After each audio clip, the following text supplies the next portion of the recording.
Ladies and gentlemen, it's awards time. Good evening, good night, or good morning to you wherever you are in the world. Tonight you're either joining us in person or scattered throughout Ireland, Europe and the world for a live stream of the Irish Thoroughbred Breeders Association Awards for 2021. We are in the Heritage Resort in Killinard, the centre of Ireland here in County Laois. To make those of you watching online green with envy, we have just been treated to a marvellous meal, cooked and served by a great team here at the hotel, while being serenaded by Anthony Ward. Please show your appreciation for all their efforts.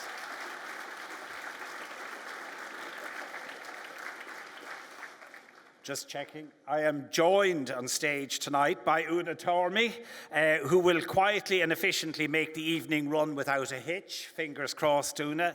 And she will look after the distribution of the beautiful award trophies representing the artistic genius of Achill Island-based sculptor Ronan Halpin. Now it's on to the show. The first award is the Small Breeder Award. We start off with a great story, and I'm delighted to say that I'm meeting the trophy presenter, Sharon O'Regan from Weatherby's, in Ireland for a change. Our last rendezvous was in the sunnier climes of Bahrain, and it is great to welcome Sharon, Russell Ferris, and their guests here tonight. The only clue I will give you to the identity of the recipient is that it is a powerful story.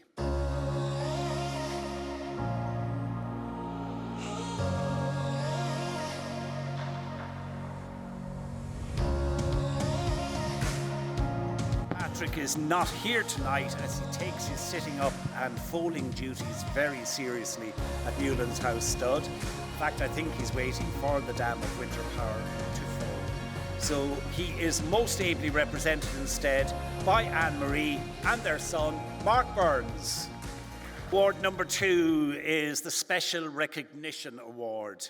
Well, the end of 2021 saw one of the most familiar and best-loved figures in the business bow out, and he did so quietly and without a fuss, hallmarks of the way in which he conducted business for some half a century.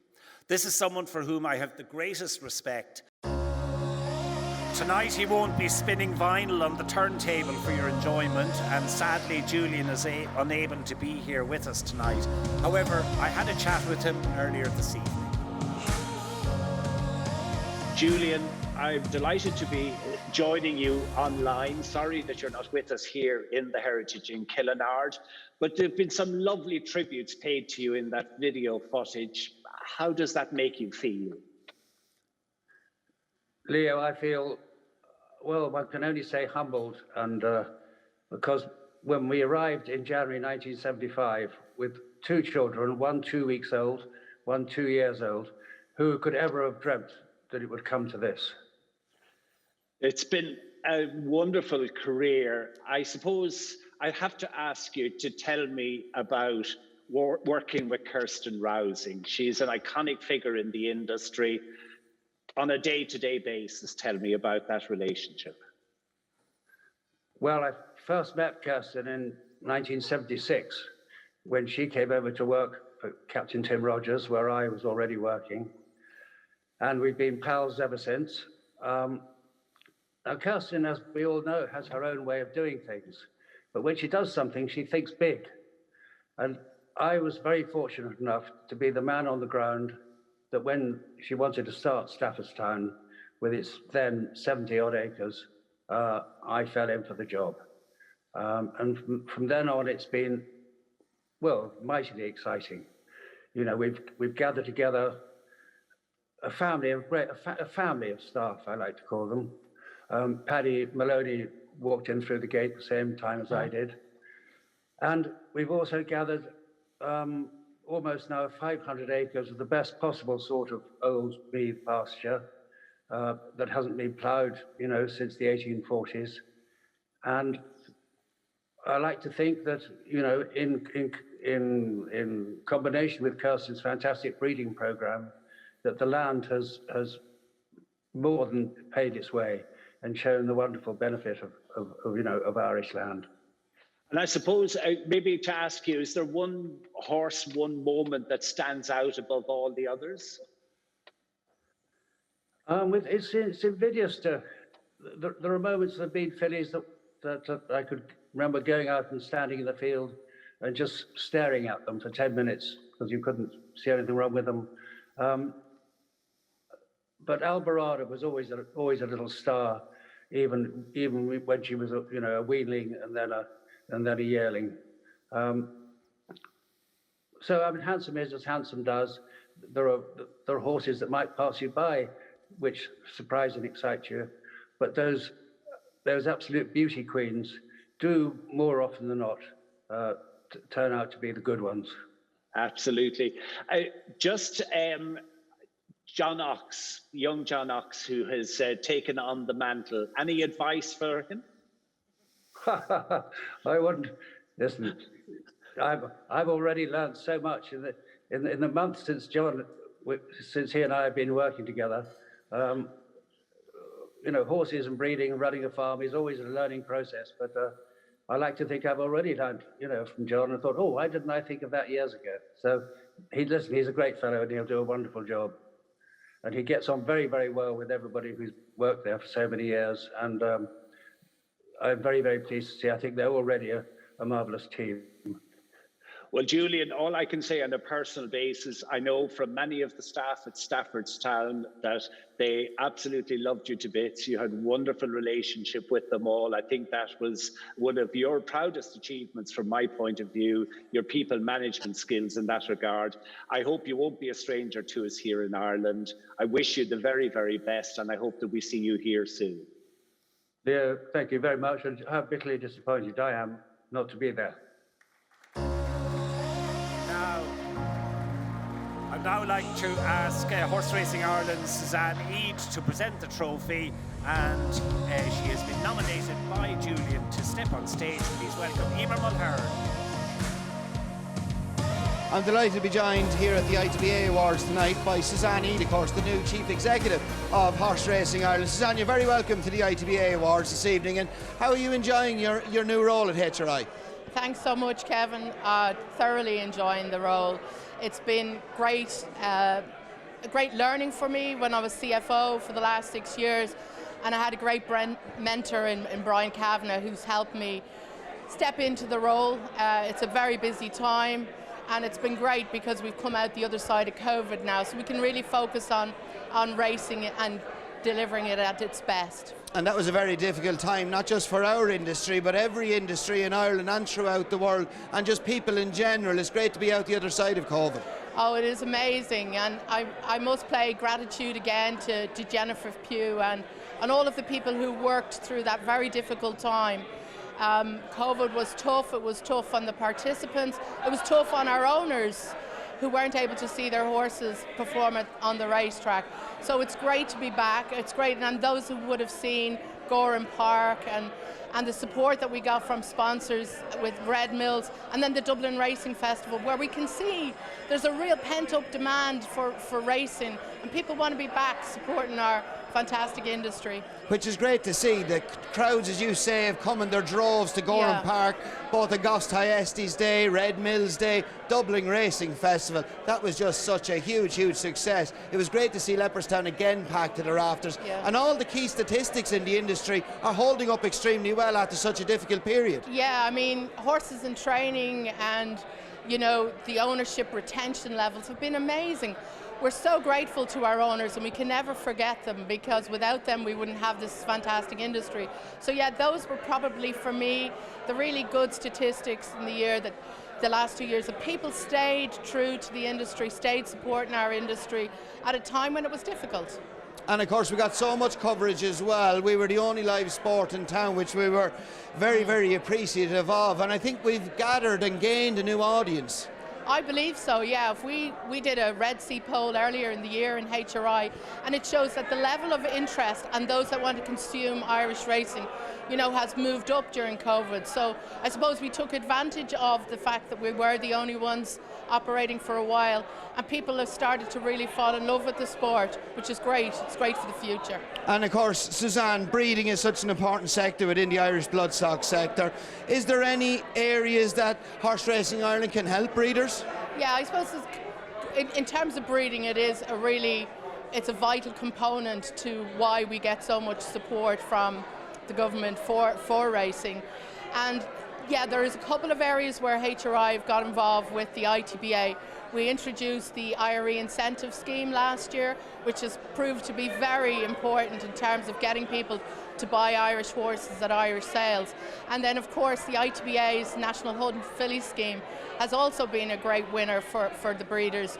And when you look at horses like Honeysuckle and you think, gosh, it is working, and our fillies are doing so well, and the growth in that area has been excellent. So yeah, we'll continue to support the ITBA and work on new incentives when we can. And obviously we'd love to have more funding to put more into these areas, but maybe in time that is something we can do. And of course, all the winners tonight, it shows lots of small breeders in Ireland. It's very important to keep them in the business, isn't it? Oh, it's essential. People who maybe not as close to the industry and the numbers maybe don't realise the importance of those small breeders. They make up 90% of the breeding industry. So yeah, they are important, and they need to be able to remain competitive and make sure that their business models deliver for them. Now, the future of the industry and its success relies on the young people coming through, and I'm delighted to welcome the chairperson of the ITBA Next Generation, Anthony O'Donnell, to come and present this next accolade. It goes to brothers from the Midlands of Ireland, a place that is represented many times tonight.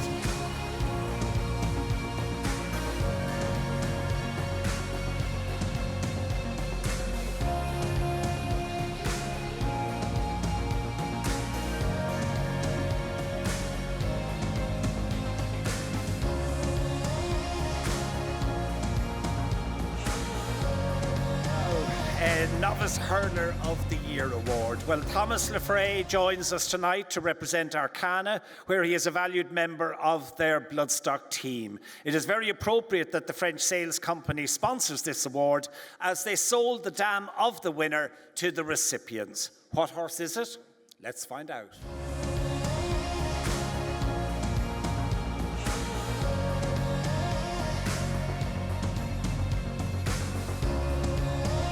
Tonight it's time to say, please step forward on behalf of Barnacan Limited and South Lodge Farm, Frank McNulty.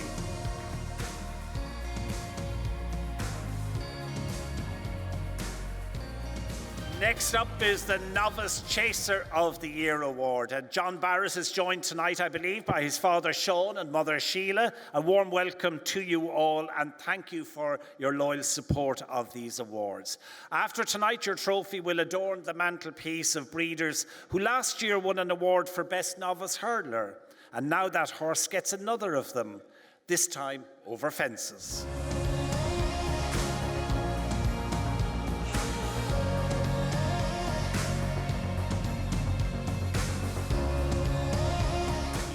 Bennett's. Unable to be here with us on the night, I'm delighted to ask Rachel Robinson to accept the trophy on their behalf.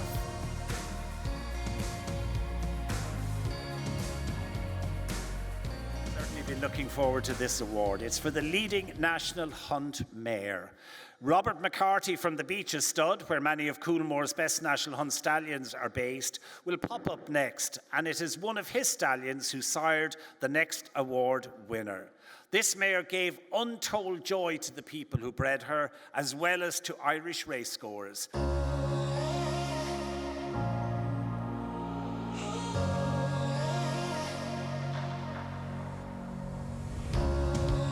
Calreevy was a mare in a million for the extended Flynn family, and tonight she earns another major award for them. This is one award that will be celebrated in style. I think you've seen that already. And for now, welcome to the stage, Nile Flynn. We're still waiting for that walk in the park foal. So let the party begin, Nile, and thanks to Robert for making the handover. Well, you know which corner of the bar to head to later.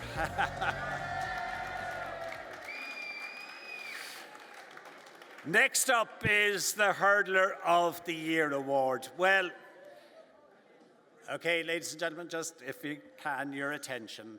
If Carlsberg did awards for sponsors, Declan Landy would be in the running for the Best in-Show title. He is one of the night's most enthusiastic sponsors, and this evening his award goes to a horse who ensured the West was awake after Cheltenham 2021.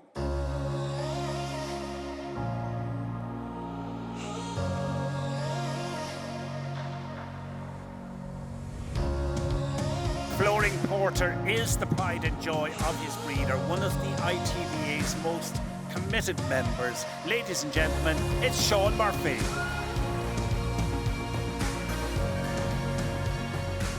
When you start off breeding, you love to breed a winner. But when you breed a Grade 1 winner and a dual Grade 1 winner and breed a champion winner in Cheltenham, sure, it's the icing on the cake. It's the best. You can't go any higher than that. And did you ever think he was going to achieve those heights? I remember one day at Ballinrobe, he got beaten a low-grade handicap hurdle.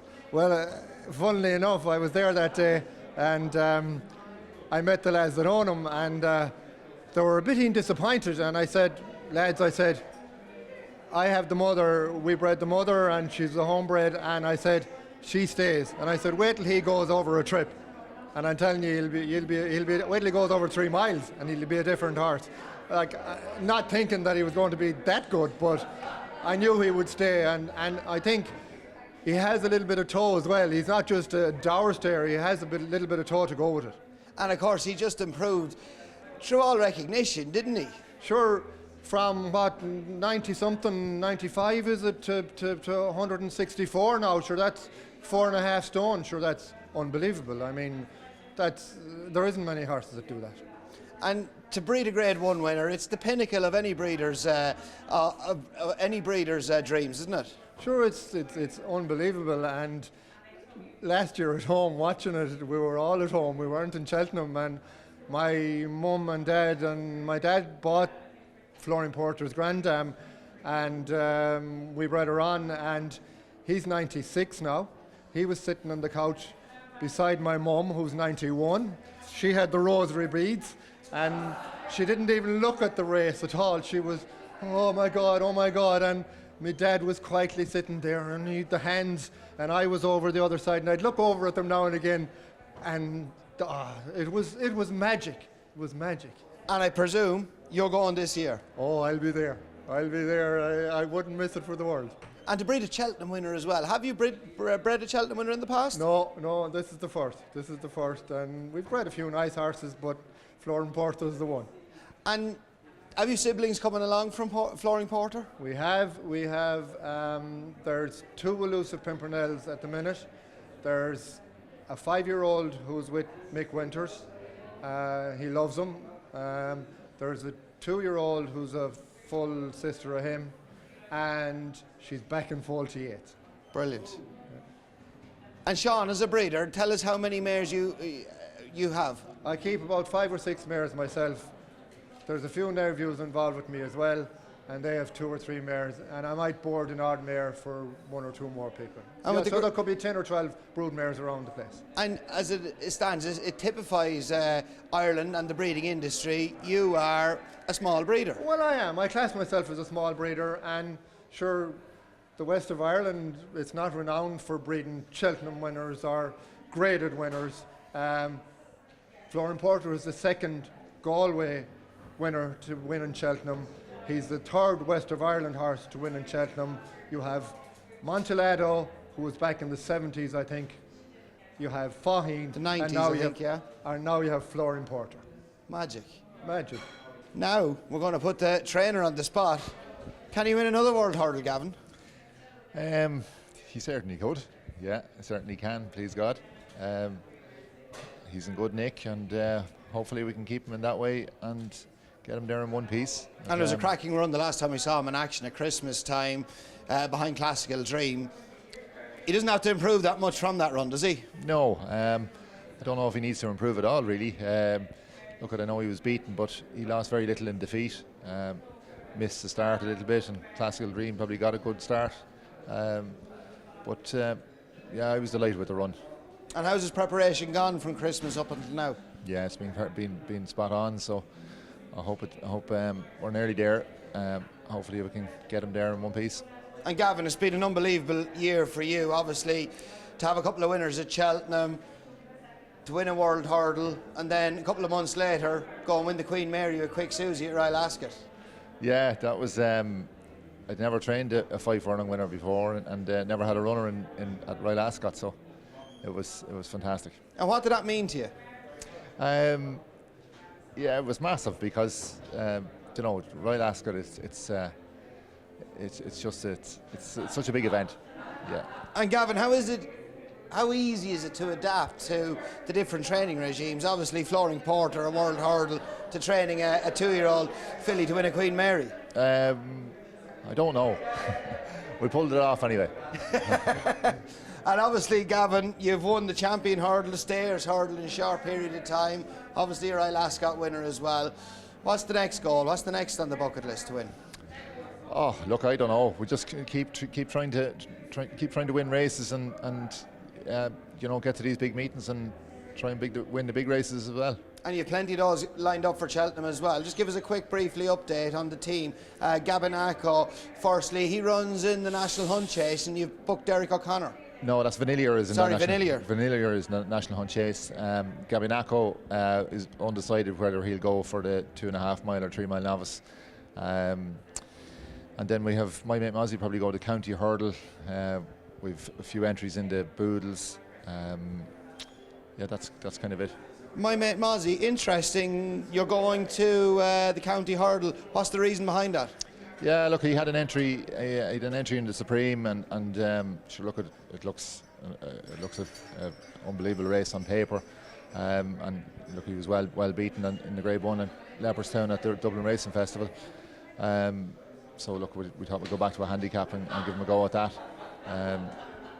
And then he was also in the Champion Hurdle, but there's little point in going there either, so we'll give him a shot at a handicap. And you changed tactics with the way you rode, my mate Mozzie, the last day in the Grade 1 at Cheltenham, because he had been a little bit free in the front end when ridden quite prominently. Was that the idea, just to change tactics on him, just to get him to settle a little bit better? Yeah, well, just on the slower ground as well, and he didn't handle the ground in Leopardstown the last day. He needs a bit of nice ground. Now, Chaser of the Year. It is always a delight to see Catherine Cashman here, and the family's Rathbarry sponsors one of the night's best awards. One race stands proud when it comes to being the highlight of the renowned Cheltenham Festival. This year's award winner is testament to the breeding expertise of one of Ireland's great national hunt families.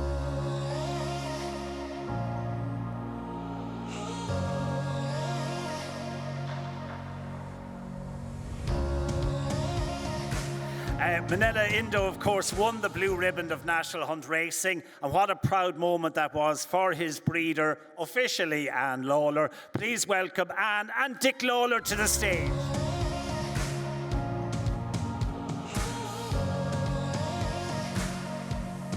The next up is the 2-year-old filly of the year, Simon Kearns.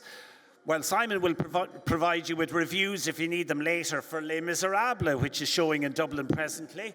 But tonight he joins us to present the Ronan Halpin Design Trophy for the Best Irish-Bred Juvenile Filly of 2021. The filly has an interesting name, and she has a very bright future too.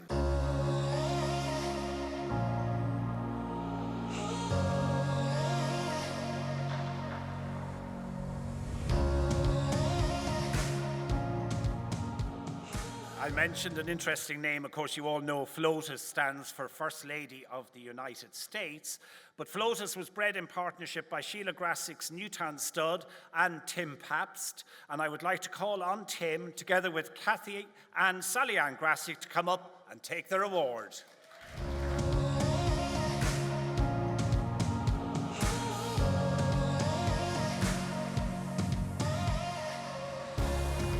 Now, Now it's time to welcome Henry Beebe to make 2 awards in this category of 2-year-old colt of the year. And before that, it would be remiss of me to let the moment pass without mentioning Henry's dad, Harry, who died last year. A gentleman, a great friend to many in Ireland. Harry is fondly remembered by us all, and I would ask you, Henry, to remember us all to your mum, Elizabeth, someone who was always at your dad's side.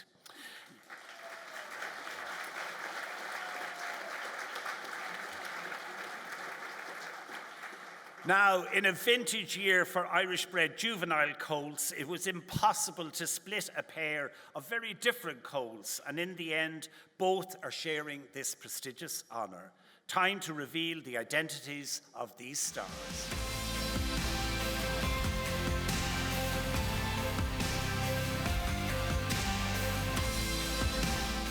Luxembourg and Perfect Power, 2 special colts to look forward to in 2022.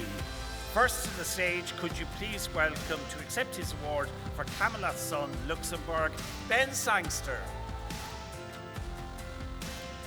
Ben, many congratulations, and a really exciting horse to look forward to in his 3-year-old career. Thanks, Kevin. Yeah, it's been a great journey so far. I was down in Tipperary this morning, and the word is that he's wintered well, and hopefully he's in the right hotel, obviously, and hopefully, he'll have a good year this year without tempting fate. But yeah, very exciting.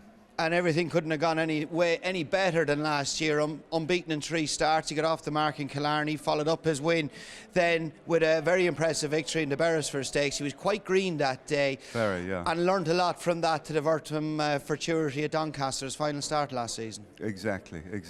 And listen, we've got a lot to look forward to. I mean, we've got a lot to look forward to.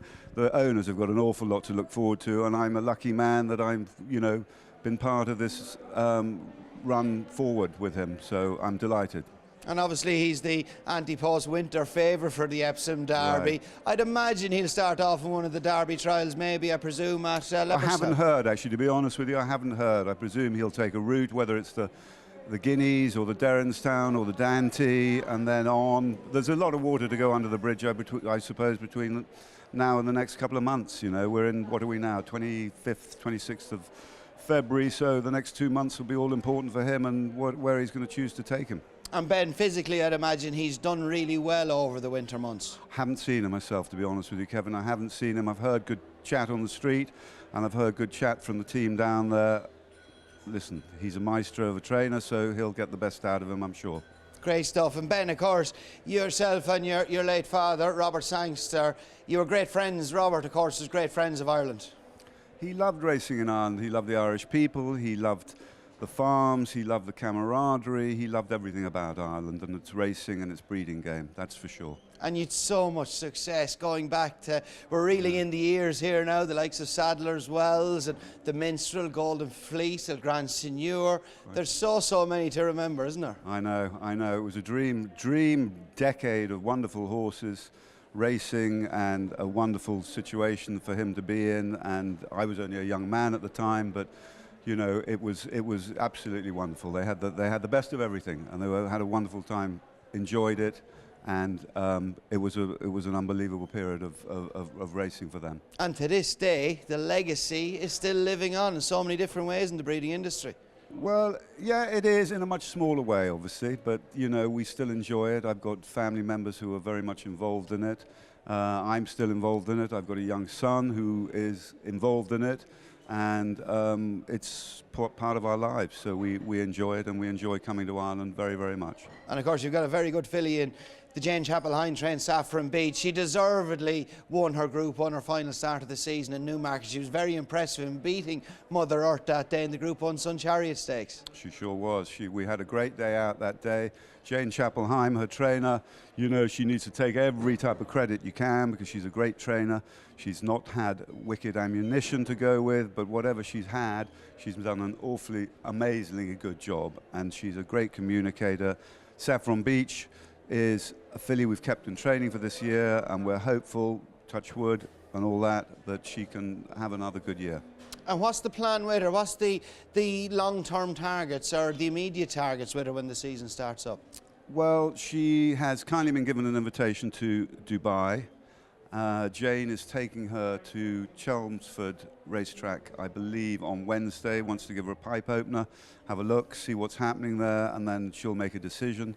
And then we may well head to Dubai. And then I suppose for those 4-year-old fillies, a lot of the races come later on in the season. So listen, I'll leave it to Jane. She's in charge. As my late father used to say, when the passengers start to try and fly the plane, it's time to get off. So she is the pilot, and Saffron Beach is her plane. And congratulations once again, Roger O'Callaghan and Ben Sangster.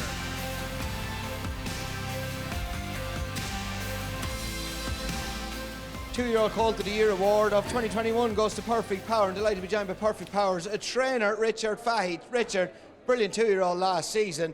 Obviously won the Norfolk Stakes at Royal Ascot, followed up then when winning the Prix Mornay, and then finished the season on a high in the Group 1 Middle Park. Yeah, look, from day one he was a star to train, no issues, very pleased with him. He came from the breeze up, Tally-Ho. Yeah, look, perfect horse to train and no issues and pretty straightforward, you know. He was unlucky at Goodwood as well, is that fair to say? Yeah, look, in theory he we bought him as an Ascot 2-year-old.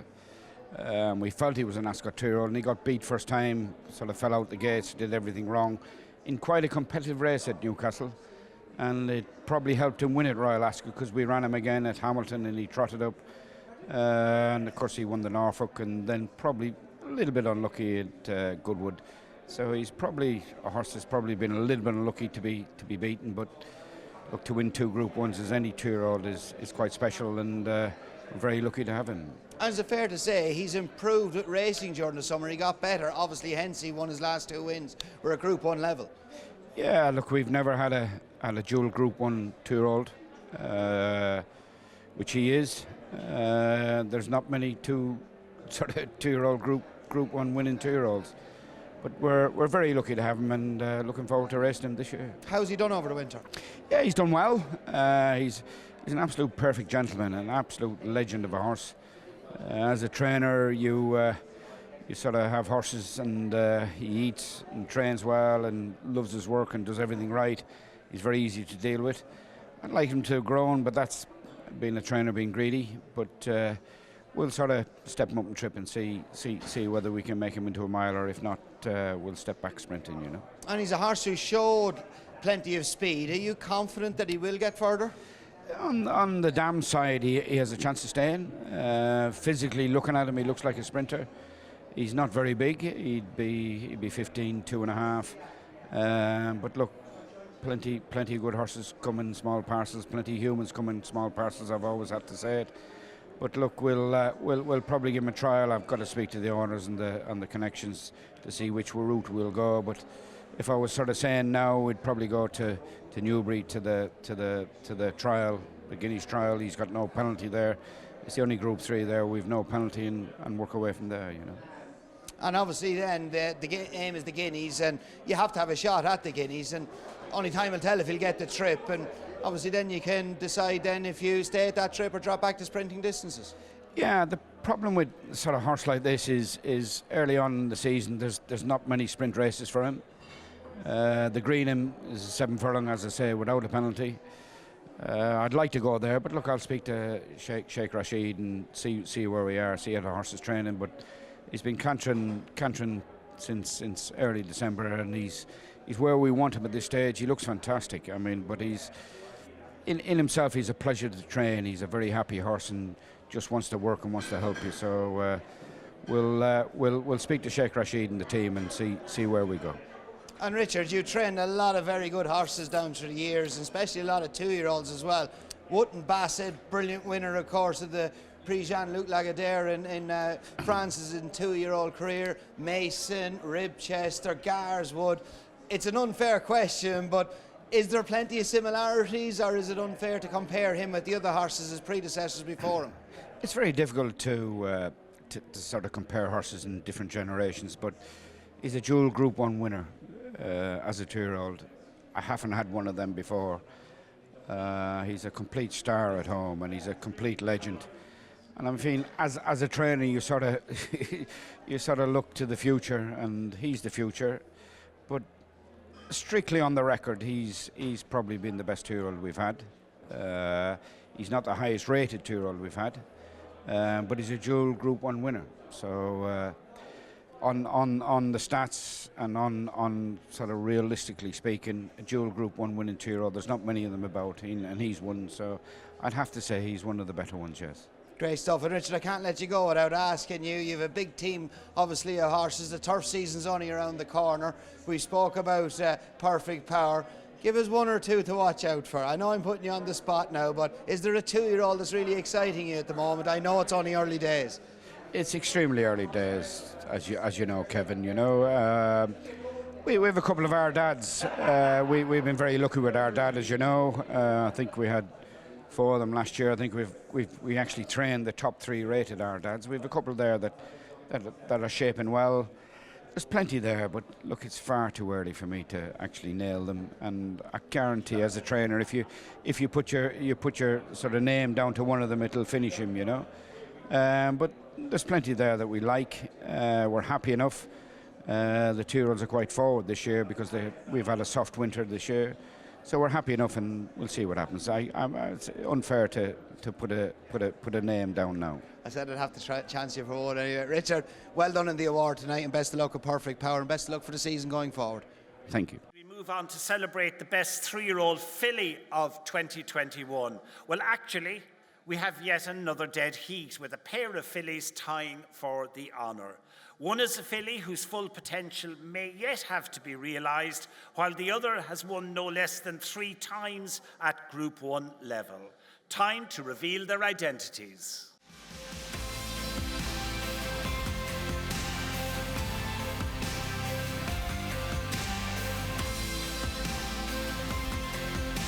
Alcohol-free and Sueza are both fillies who gave great joy to their breeders. First to get his award, would you please give it up for Thomastown Farms' Tom Cook. So ladies and gentlemen, Tom Cook and Tom Gaffney.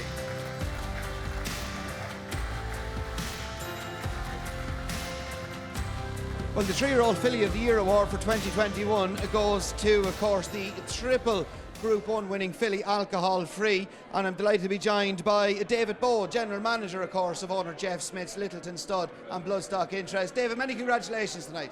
Thank you very much. Lovely to be here. Wonderful. Tell us how you came about Alcohol Free. You bought her at the sales, didn't you? We did.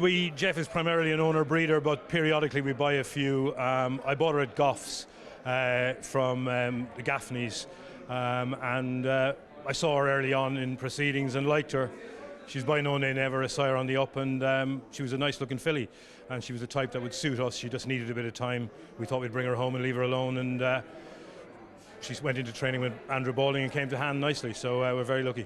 And she's a typical one of Andrew Balding's, just keeps on improving and improving. Well, Andrew is very, look at, he's as I said, Jeff's an owner breeder, so there's never any rush. We tend to leave things come to hand as and when they want, and Andrew is ideal from that point of view. A magnificent trainer, classic trainer. Well, his record precedes him. There's no issues there. And I think it's fair to say this filly improved at each run. She got better and better as the season progressed last season. Well, she did. She just started off in a Group 3 and scraped home half cooked, but we knew we were in good shape after that, and we knew the Guineas was always on the cards, but it didn't work out for her on that day. She was drawn on the outside, but she was only beaten 2 lengths, so we knew we were in good shape. And we came back, went to Ascot for the coronation, off to the Sussex Stakes. It was just a fantastic year. She stays in training this season, which is great to hear. She stays in training, yeah. The filly, she's matured both physically and mentally, which helps an awful lot.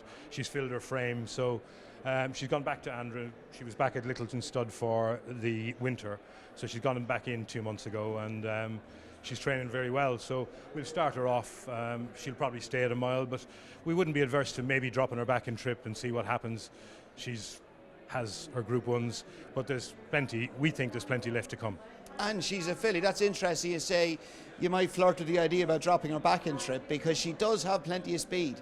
She still has plenty and shows plenty of boot on the gallops. There's lots of options for her, but I mean, realistically, we'll probably stay at a mile, but dropping her back or doing a bit of globe trotting wouldn't be out of the question. I mean, we're not short of a broodmare or two, so the reason we keep her in training is we feel there's still plenty more to come. And it's not that we need to breed from her this year. We can think about that next year or whatever. And David, where can we hope to see her in her seasonal reappearance? I know still a little bit off the start of the flat season, but obviously there has been plans made, I would imagine. Where can we hope to see her starting back? I would imagine there's a Group 2 Fillies Mile at Royal Ascot. We may start her there. To be quite honest, we just have to see how she trains. Again, there won't be any rush with her. There's no set plan. There's lots of options for her. I mean, we'd go back for the Sussex Stakes later on, Prix de la Forêt. We could even go to America with her. She's that type of filly. Mentally, she's matured. Physically, she's matured. So it opens an awful lot more doors for us. And mentally, I think is a key thing. She mentally matured. She got better as the season with racing. Is that fair to say? Absolutely. I mean, she's a filly that has always been highly strung is probably the wrong word. She's her own type of filly. She's a one-person filly. Even at home when she was a youngster, one or two of the girls got on with her more than anybody else, so we left them to her, went into training, and the girl that looks after her has looked after her throughout. Oisin has been quoted on numerous occasions as saying how, not tricky, but she's certainly an individual. And she kind of understands the training regime now. She's thriving on it. She enjoyed her winter holiday, and we've never seen her looking better. She's filled that big frame of hers and looks a far better filly as a physical specimen than she did, let's say, last year. And David, obviously alcohol-free, the star of the show, but you have a lot of horses in training. What are you looking forward to that might be under the radar coming through this year? We've got quite a few, but I mean, of course, a lot of the 2-year-olds have gone in. They're training away. It's very early for us in the season. There's one particular horse that's impressing us, or is doing everything right at the moment. He's called Storm Buster. He's by Dubawi out of a good mare of ours, Barsheba, who's a dam of Arabian Queen, who won the Juddmonte. So a really good, solid pedigree. He's by Dubawi, and he's a really nice-sized horse. And he's doing everything really well and pleasing everybody. So, you know, it's very early on, isn't it? But he's one that we would be earmarking for, good things ahead, we hope. But of course, I'll probably get it wrong. I like the twinkle in your eye. He excites you. Yeah, he's very nice. And who's he gone into training with? He's in training with Andrew Balding, funnily enough. Funnily, you know, a lot of families are dictated by the dams because they were trained previously. Although Barsheba was trained by David Ellsworth, who's obviously not training now. So the progeny are now going to Andrew.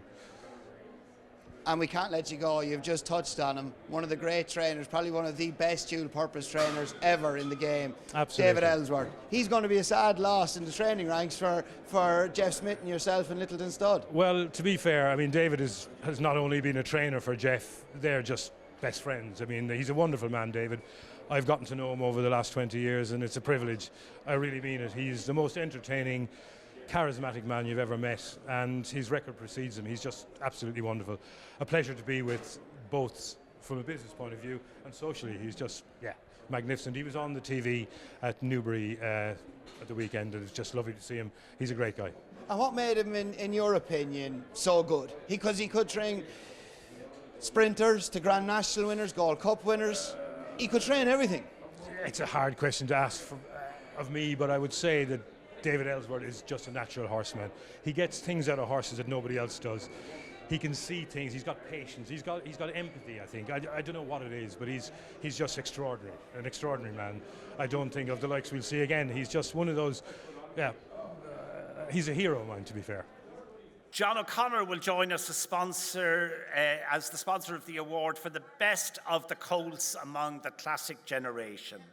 The colt in question was not only the best of the 3-year-olds, but he beat an outstanding field of older horses too, to emphasise his class.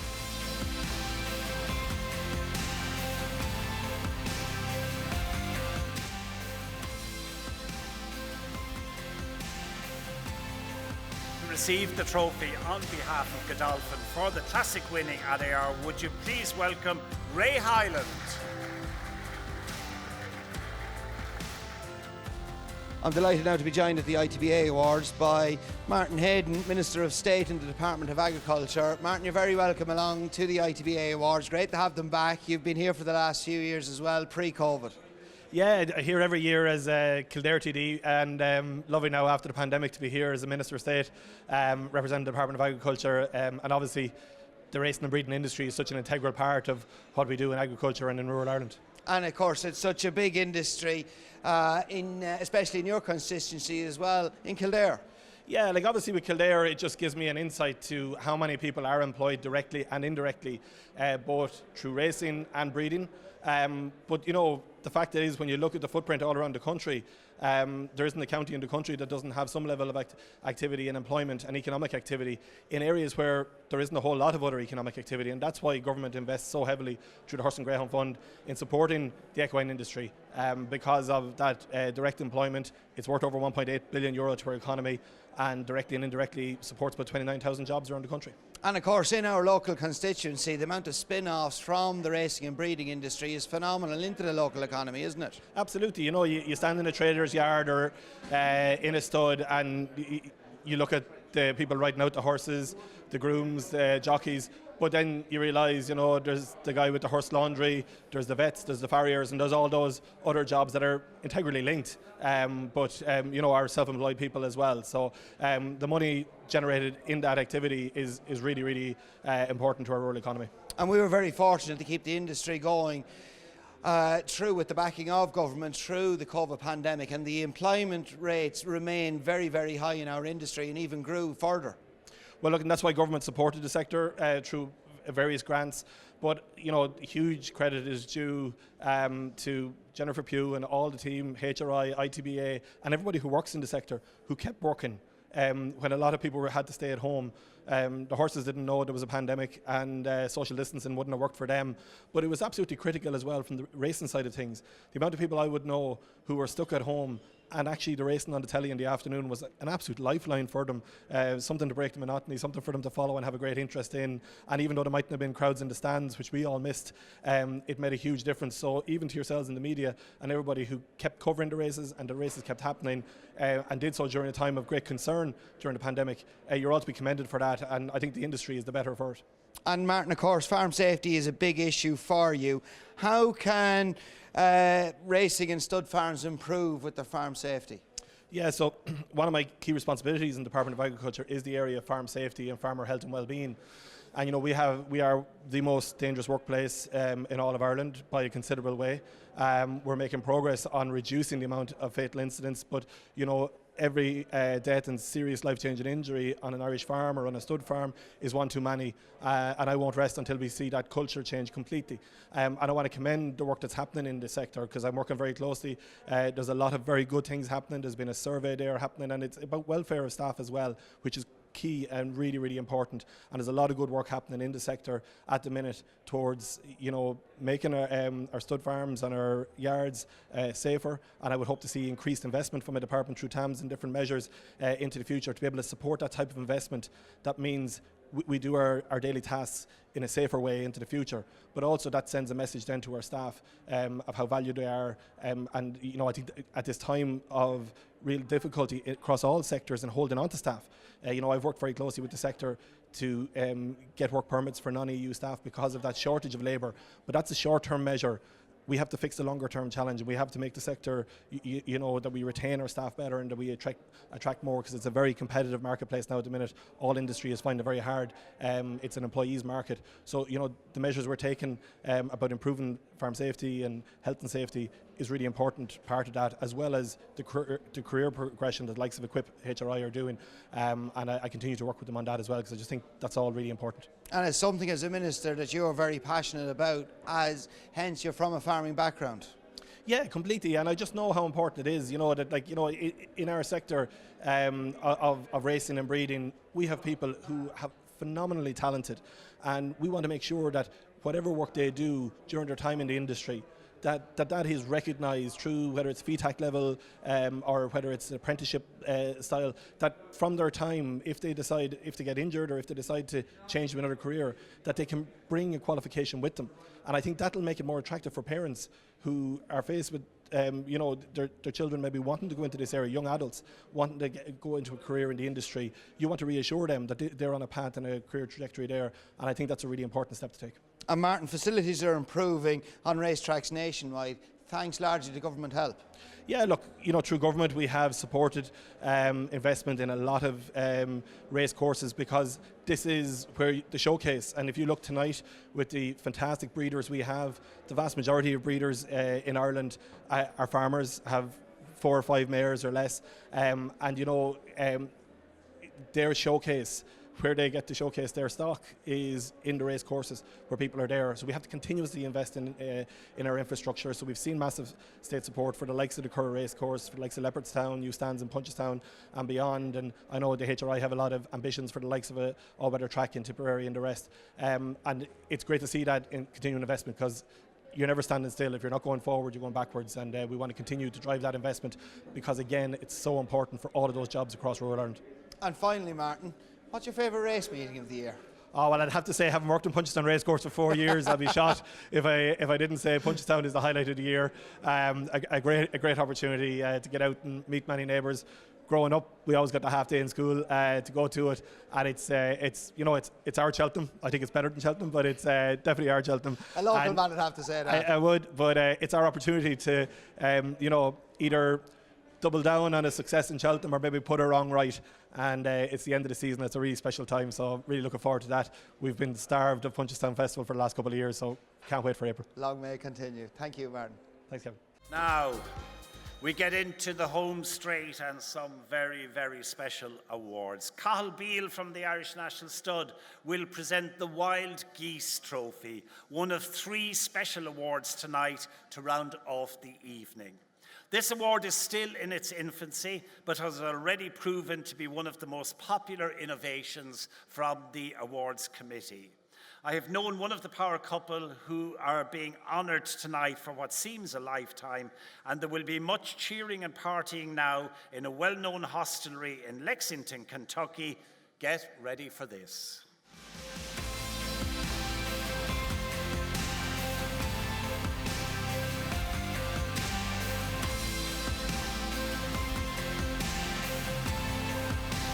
At the centre of the Irish community, and I'm delighted they've made the transatlantic trip to be with us tonight. I give you Spider and Ashley. And maybe I'll just have a few words with you both. Wow, some tribute. I'm just looking, start with Leitrim's most famous son. Well, now, I checked it out, and one of the leaders of the 1916 Easter Rising came from Leitrim, so you're probably the second most famous man out of Leitrim. I think further down the line than that, but... Tell me, where's the horse connection?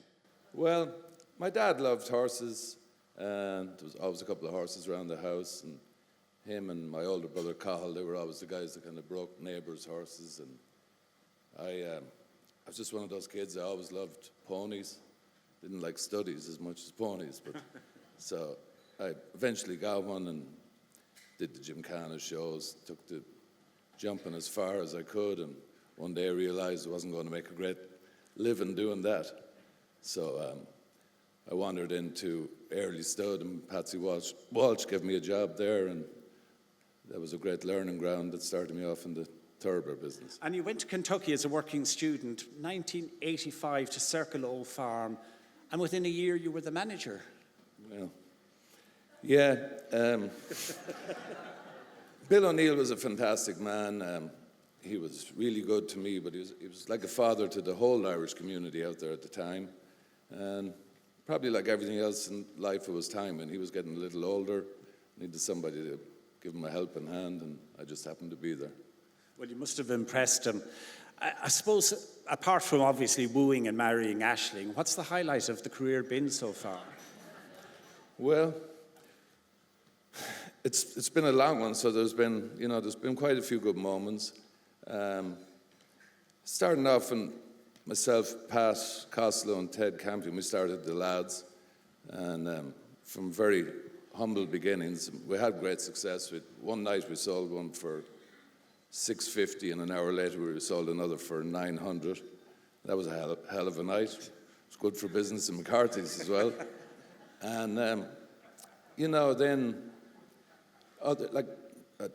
setting up Castleton Lions for Dr. Ryan and bringing Malibu Moon there, I was proud of that. You know, you're always proud of when you breed a good horse. And myself and Aisling starting off Springhouse Farm, and I'm proud of it. That's been what's that, a decade ago? Just a little less, probably about, I think it's 9 years now. Oh, fantastic. Now, I know this is a partnership based on equality and one in which I suppose the industry identifies you as powerhouses. I've known Aisling's family for a very long time. Your mum and dad enjoyed great success as owners, were great party hosts. But I want to read a message I got this evening from Malachy Ryan. This is what it says. I worked with Aisling in Ashford for 12 years, and she was like my Kentucky mammy. It was absolutely brilliant to have worked with her, and for me, she is the Queen of Kentucky. Please pass on my best wishes. I know she's hiding there in the corner, and how do you feel about those tributes, and how do you think she feels about them? Well, first of all, I think she deserves them. I think she's proud of them, yeah. Are you? Come over here to me now. You're definitely now. I said I'd get some word out of you at least. Now, I'm going to finish up, and I'm going to ask you to tell me the best quality of each of you. So, what's his best quality? Why is it taking you so long? Patience, I'd say. He'll wait before he makes a decision, and he doesn't do anything off the cuff. Something that works well. And is there anything to better Queen of Kentucky? Better get this answer right. Look, we all know, we've heard all about her business, but to me, the part of her that's the most important job she has is being a mother. She takes that the most serious, and she is a fantastic mother, and I'd have to say that's a great quality. Well, I know that so many people from Kentucky contacted me about tonight. I know there's a huge gang in McCarthy's watching this tonight, and I know if we probably could, if we listened, we could probably hear them cheering. It was a wonderful tribute to you both, well deserved. Ladies and gentlemen, Spider and Aisling.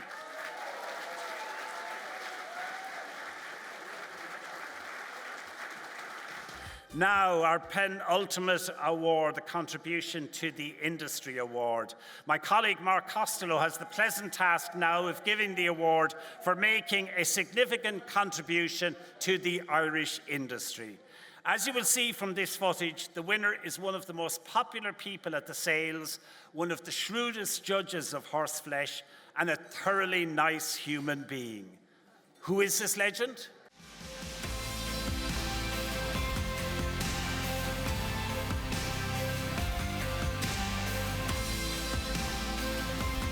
Tonight, we celebrate his contribution to Ireland and our industry with a special award. Come on up, David Minton. Quite a response. Oh, marvellous. It was a great honour, and thank you very much to Well deserved. What does it mean to you?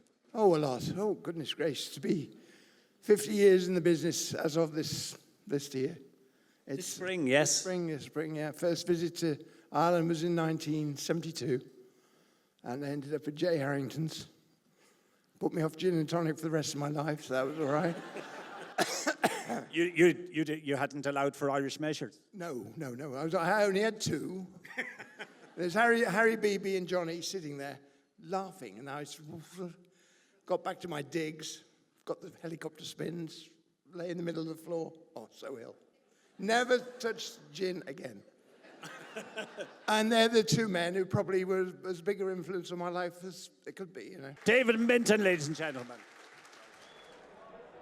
Well, this year's Contribution to the Industry Award went to one of the most popular and successful bloodstock agents in the industry. I'm delighted to be joined by him now, David Minton. David, many congratulations. Thoroughly deserved award. Thanks, Kev. It's a great honour, very great honour. And David, obviously you've bought so many Irish bred horses down through the years. You bought the likes of Altior, Bobsworth, My Tent are yours, Hedge Hunter, along with your three other Grand National winners. Well, yes, Party Politics was the first one. And then we got a Ballabriggs as a yearling, and Many Clouds as a very cheap foal. Never did thinking he'd be a Grand National horse, but anyway. And David, what do you look for when you're buying these horses? Well, there's all sorts of things. When you're buying stores, it's a totally different ball game to the form horses. I mean, form horses, you've got a bit of form to go on, and they've got to be tough and resilient on the form side, and it's obviously very sound, hopefully having had a bit of mileage. With stores, you must have an active horse. I think, having worked the sales for 50 years now, I think most of the horses, all the good horses, they were great movers, and they had scope and size. And what makes the Irish horses so good? Well, I think it's Ireland and the jumping horses paramount. I mean, the great pedigrees, great stallions have been here. You only look at all the pedigrees, it all goes back, it's Irish, really, that reigns over them. And Cheltenham only around the corner. Obviously Shishkin and of course Hillcrest are going to be two of many of David Minton purchases that will be flying the flag for you in High Flyer at Cheltenham in a couple of weeks' time. Yes, I mean obviously Shishkin's the main hope, obviously, and he was tremendous at Ascot. It was in a wonderful race, and as Nicky says, left-handed and up the hill should be more to his strengths as well. Hillcrest is just he's a bit of a freak. He's 18 hands, and he's just a most amazing laid-back horse you've ever met. He's just lovely. Henry's done a hell of a good job with him, and I'm very excited by him. And the Albert Barley, 3 miles didn't worry him at Haydock on that horrible ground, and he galloped away. His time was phenomenal. He's come out of it absolutely bouncing and fresh. So I'm sure he'll make the Albert Bartlett. I mean, I know just not a definite decision to be made, but I'm pretty sure he'll get there. And it would mean so much as well if he could win, and of course the late Trevor Hemming's colours as well, who you such a long-standing association with. Well, we did business for over 30 years, and he was a legend of a man. I mean, he was such an enthusiast, and he loved everything about jumping that I loved, and he was most patient man you could ever meet, most understanding man, and he was just a legend. And David, where did the association come? Where did the link-up come between yourself and Nicky Henderson? Well, Nicky and I sort of grew up together. On Saturday nights, we all used to meet in the Foss Manor Hotel by Stowe on the Wall. Nicky was at Cirencester, and I used to go down to the Dukes, David Nicholson, every weekend, and we used to meet in Jim Wilson, myself and Nicky and a few others in the Foss Manor. And anyway, when he started training in 78, he just said, would you like to help me at the sales? And that was it. And we've been together ever since. And you've had such a wide array of highly talented horses that you've sourced in conjunction, of course, with Nicky from 1978 up until the present day. Is there one that stands out that's the favourite horse, or is that an unfair question? Yeah, that's an unfair question. when you've had Sprinter Sacre, Altior, and now Shishkin, that's a very difficult question. And then as favourites, Bobsworth was such a loyal, wonderful horse as well. So that's a difficult question. And David, of course, you were of course, a long-standing friend, of course, of the late Johnny Harrington as well. Yourself and Jesse Harrington go back many, many years as well. And Johnny was one of the great characters and a hugely successful bloodstock agent before himself and Jesse ventured into the training side of things. Exactly. Johnny was really probably one of the biggest influences on my life in Ireland. I mean, he had me for drink there. The first time I ever went to Ireland was 1972. I went to his house when he lived at Ballylee, and Harry Beeben, he was sitting there, and I had a gin and tonic and didn't realise that Irish measures were bigger than English, so I had another gin and tonic. That was the last time I ever touched gin and tonic in my life, I can tell you. And David, what does it mean to you tonight to get the Contribution to the Industry Award here? It's a great honour. My wife and Joe had kept it a secret for 6 months. And I kept saying, why aren't we going away on holiday in February? Why aren't we going? And she made all sorts of excuses. And then finally they let the cat out of the bag 3 weeks ago. So I've only known for 3 weeks. So that was it's been quite an amusing time. And now I realise. And David, we can't let you go without asking you. Give us one for Cheltenham. Take out Shishkin. We don't want to hear about Shishkin. No. We've heard about him. Give us something under the radar. Well, under the radar. Well, it has to be. I think Hillcrest would be my exciting one. And I think Di Walters has got two very exciting novices, which I was lucky enough to buy as yearlings. Skytastic, but he'd probably go to Liverpool. And then the horse who's favourite for the Coral Cup, who won at Ascot last week, by no risk at all. He's driving me mad because I can't think of his name. Sam Thomas trains him. Sam Thomas trains him. David, well, best of luck, and as I say, you got a great reception tonight, and deservedly so. One of the most popular and hugely successful bloodstock agents in the game. David, many congratulations. Thanks, Kev. Now, John McHenry and Minister Martin Hayden will come forward now to present one of the most coveted awards in our industry, and that is the latest inductees into the ITBA's Hall of Fame. You will see a full list of past honorees on the table, but for those of you watching online, all I can say is that it is truly a who's who of the industry.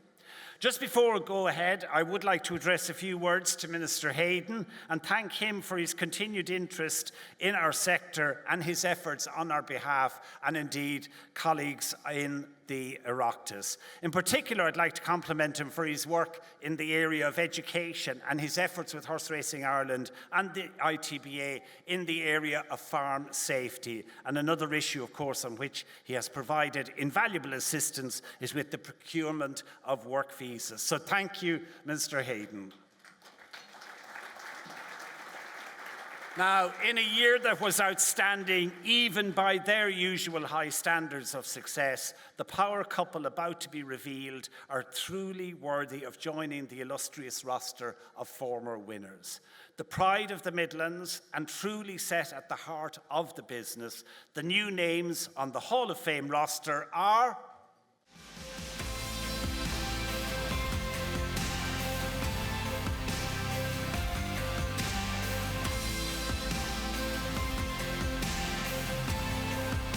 Hall of Fame inductees. Please be upstanding for Anne and Tony O'Callaghan. I have a quick word here with the two of you, Anne and Tony. I know that neither of you would be microphone friendly, but Tony, can I just start with you and say to you, come up here to us. I know you're a man who likes to let the horses do the talking, and look at, you have bred, sold, and your stallions have sired Group 1 winners by the new time in 2021. Which area of the business gives you the most pleasure? I suppose looking at him, watching him win, watching the produce win, and the horses we breed winning, that is which I like best. But I mean, you see them right through from conception to breezing them to even an odd time winning with them. Yeah, but seeing him win the good races like Perfect Power, Middle Park, Primorne, Shively Park, all those on several occasions, I enjoy watching that. The success of your stallions is second to none, really. When it comes to looking for, I know you're not going to give me the true secret of how to buy a successful stallion, but what is essential for you in a horse you're going to stand at tally-ho? Oh, I suppose a bit of speed and pay for him. But you surely don't have to worry with the paying bit these days. Yeah, we have had the odd bad one too, let me tell you. So when you started Tally-Ho, what is it, 4 decades ago or so? I mean, did you ever envisage that it was going to grow into the enterprise that it is now, the scale at which it's at? Well, sure, I hadn't planned, but you know, we just kept pushing the whole time. And when we had the setbacks, it never bothered me too much. We just kept rolling on and put our head down. And when the bad days came, we put up with them and rolled on, you know, the next day. And can I come in here to me for a second? I know you're not a limelight person. Just tell me a little bit about the dynamic of the family, because it is a true family operation. It's all about teamwork, and just everybody slots in, and if a hole needs to be plugged, There's somebody there to do it. Hopefully. That's for sure. I mean, I know that you play a huge role. I'm not sure, it was off screen, one of the boys talked about the times around the kitchen table, the 4 of you there, and everything is discussed. The engine room. The engine room. And who's the captain? Sorry? 4 captains, according to Tony. No comment. You're far too discreet. I'm going to ask you a final question, and I know it's the kind of question you'll probably think, oh my God, why you ask? Sum this lady up for me. it's a hard job. Look, she's there every day. She's a great help. She's there morning, noon, and night. So what else can I say? She's always there when we want her, and couldn't do any more. Well, somebody said that they couldn't imagine either the place without one of you. You are a power team. You are a great family business. Ladies and gentlemen, our latest inductees to the Hall of Fame, Tony and Anne O'Callaghan. I'm delighted to be joined by Shane O'Dwyer, Chief Executive of the Irish Thoroughbred Breeders Association, tonight at the Heritage at the ITBA Awards. Shane, it's great to be back here at the Heritage in Killinard. Absolutely brilliant, you know, and it's an emotional night. You know, no doubt after 2 years in lockdown, Kev, here we are. And the purpose of tonight, as you've heard before, is, and you've been here, is to honour the breeders of Ireland, you know, and it's just wonderful. And you can hear the atmosphere here yourself. And Shane, it's such a huge industry within Ireland, the breeding and racing industries. Well, you'd say huge, and I'd say that's an appropriate word, Kevin, you know. And just let me just throw a few little things into you. They're on that. Is that if you look at it, that the Irish breeding and racing industry works out at kind of contributing in excess of 1.1 billion to the economy. Okay, if you look at sales of Irish vendors to spend on sales, it's 450 million euro. There are 9,000 foals produced in Ireland every year. Those 9,000 foals are produced in every county in Ireland. So that has a knock-on effect on the employment within those areas. And that's a key thing, that sometimes we underestimate the huge efforts that we make as an industry. And coupled with that, Kev, we also have foreign direct investment. So we have people who are buying stud farms, we have syndicates, as you well know, we have owners who are coming over with buying racehorses in the country, and that's a key thing for our industry. So yes, you know, we are a huge industry, and we're employing all those people, 28,000, nearly 30,000 people employed in the industry in the country. And Shane, this is such a special night tonight. The rewarding breeder successes. It's so important to hail these breeders, isn't it? Yeah, and that's the thing, and you look at it, and it's just when you look at people like Shawn Murphy, who you've just spoken to, it's about, and that's one thing about breeding horses, you know, is that it's all breeders. You know, you're sitting out every day. You've done it, Kevin. I've done it. You're looking at the foal, and you're saying, Jesus, this is the one. This is the one that's going to make it. This is the one that's going to see me at the ITB Awards getting an award. And you see Shawn Murphy with Flooring Border. So it's a huge opportunity to be recognised by your peers. And furthermore, when you look at these awards, it's not just the horses and the people in Ireland. There's the Wild Geese Award. We have people here. We acknowledge or we recognise the contribution that Irish people, horses and people, make across the globe.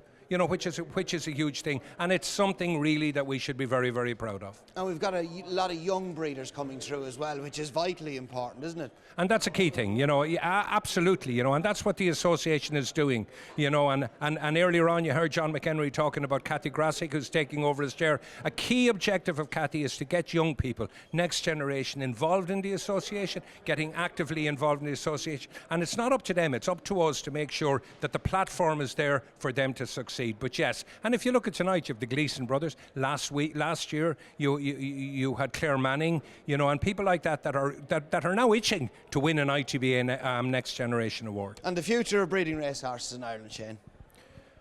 I would say we're on a good place, Kevin, and there's a couple of things I'd like to mention here. Like I did mention earlier about Shawn Murphy, but if you look at National Hunt, for example. If you look at the ITBA National Hunt Fillies bonus scheme that was introduced, it has changed the whole perception of fillies in Ireland.